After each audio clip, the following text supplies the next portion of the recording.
यिनका कुनै सन्तान थिएनन्। घरदेखि बाहिर निस्किँदा पनि उनलाई शरम हुन्थ्यो। धेरै वर्ष भएको थियो, राजाका थिए। सबै प्रजाहरूले पनि के भन्थे भन्दाखेरि अब यी राजा पछाडिको त्यो हकदार को हुन्छ होला,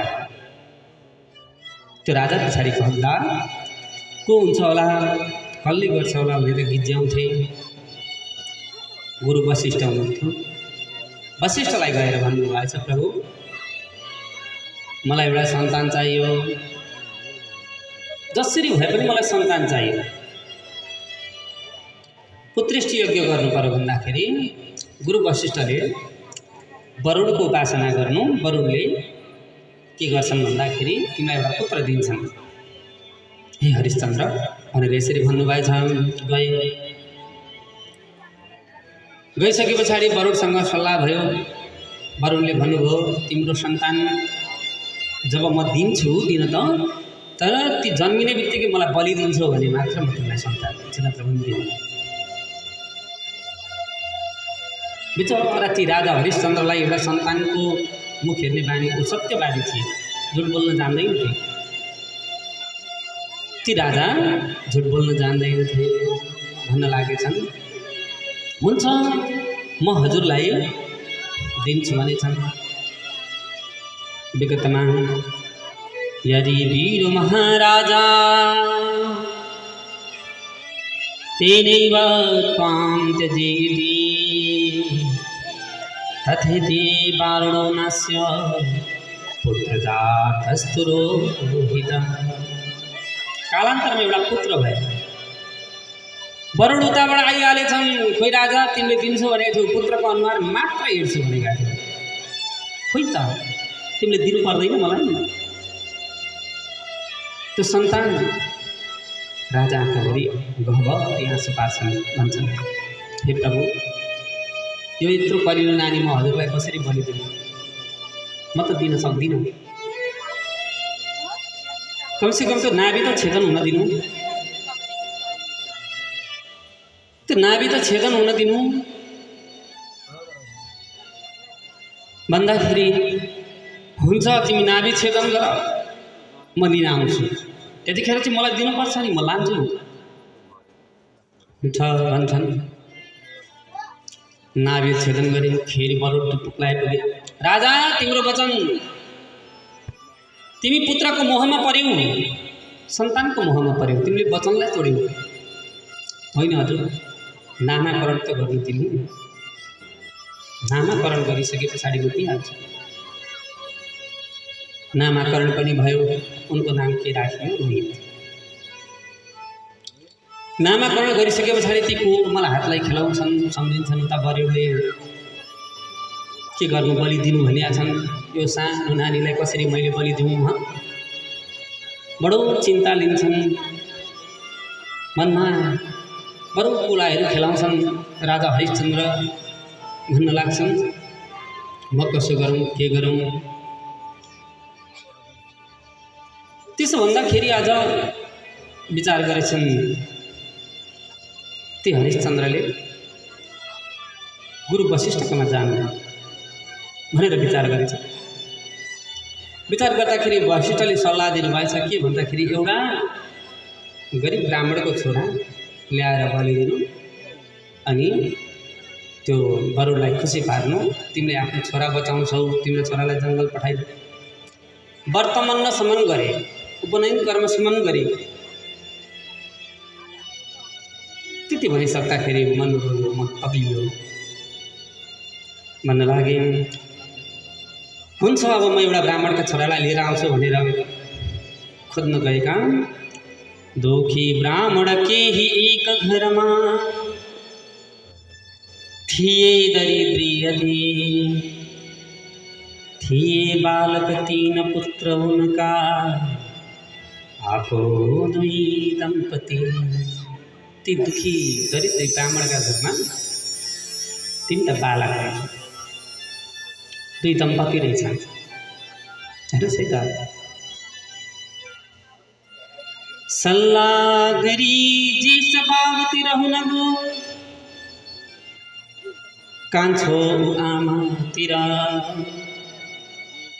बेचिनेतिर माहिलो हुन गयो बेचिदिए आखिर बेचिने माहिलो हुन गयो बेचिदिए आखिर। सल्लाह गरेछ बाबुले जेठोलाई च्यापेछन् यो त मेरो खुसीको बेलाको भनेर। आमाले कान्छोलाई चापिन्छन् यो त सानो छ नानी छ बिचमा परेछ माइलो। अब के गरे भन्दाखेरि त्यही माइलोलाई बेचिदिएछन्। माइलोलाई बेचिदिए ठुलो यज्ञ राख्यो। वरुण आए, विश्वामित्र आए, वशिष्ठ आए, सन्त मुन्तहरू सबै ग्रामवासीहरू भेला भए। त्यो नानीको अनुहारलाई देख्दाखेरि आँखाबाट आँसु झार्ने नझार्ने कोही पनि थिएन। सबैले आँखाबाट घरि आँसु झारिन। बडो बिलौन गयो। कसैले भन्छन् हार कस्तो निष्ठुरी बाबुले ती सन्तानलाई यति राम्रो सन्तानलाई बेचेको होला। पैसाका लागि पनि सन्तानलाई बेच्छन्। मन कस्तो होला तिनीहरूलाई त्यो मन। यो त हरिश्चन्द्रले आफ्ना सन्तानलाई बचाउनको लागि राजा कति निष्ठुरी। हरिश्चन्द्रलाई पनि गाली गरे यी राजा कति निष्ठुरी। यी राजा कति निष्ठुरी। आफ्ना पुत्रका लागि अर्काको पुत्रको हत्या गर्दैछन्। ती बिचरा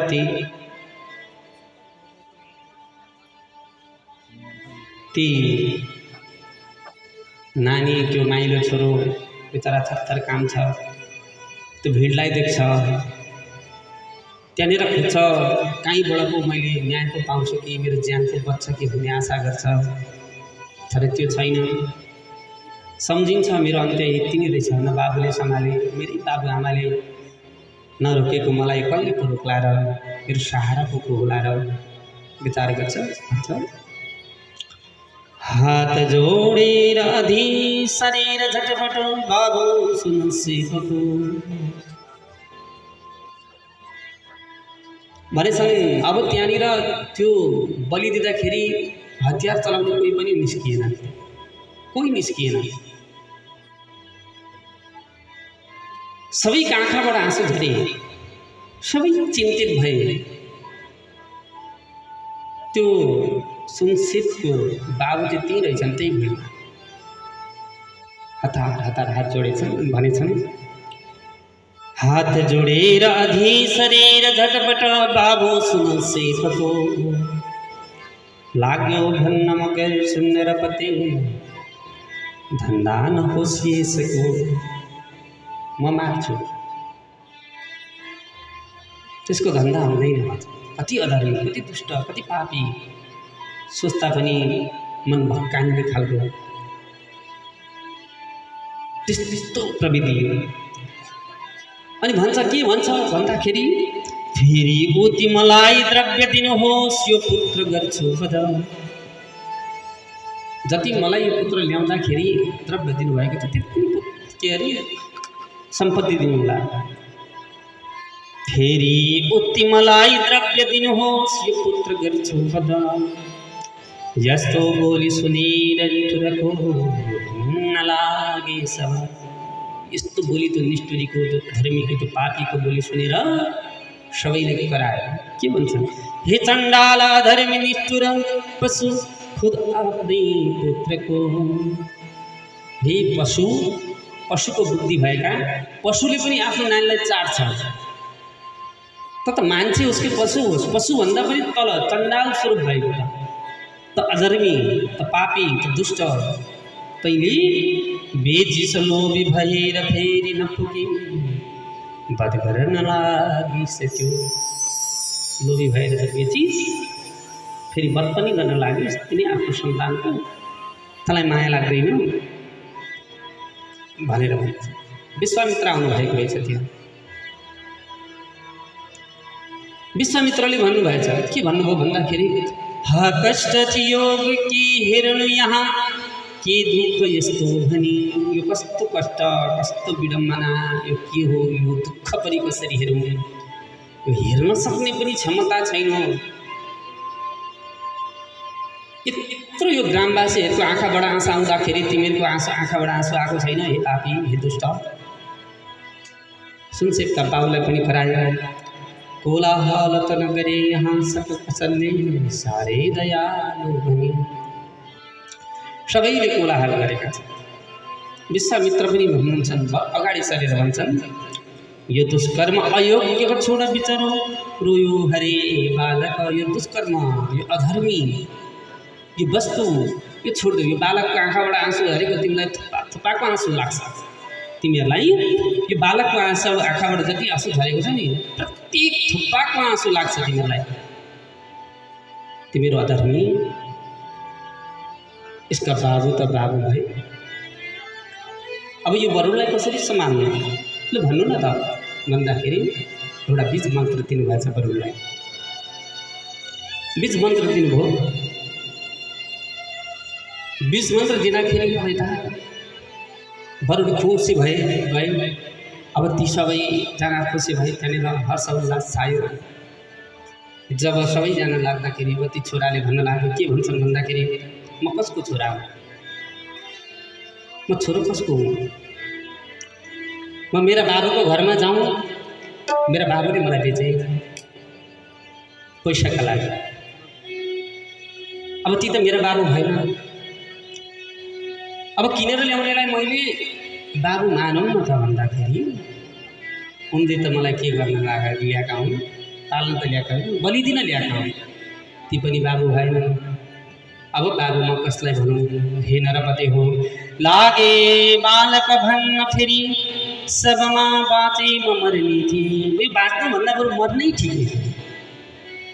तर म बाँचे म मर्ने थिएँ। हे धर्मात्मक समाज हो भन, तिमी कसको म छोरा है? म कसको छोरा हो? बरु मरेको भए त सिद्धिहाल्थ्यो।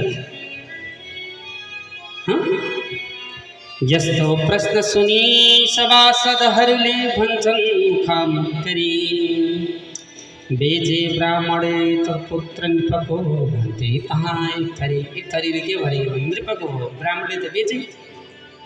कसैले नृपको भन्थे, राजाको भन्थे। अब राजाले कसरी पनि विरोध गर्थे। राजाले त ज्ञानेर मार्न ल्याएका हुन्, बलि दिन ल्याएका हुन्। यिनको कसरी भयो? कसको भयो भन्दाखेरि, जसले ज्यान बचायो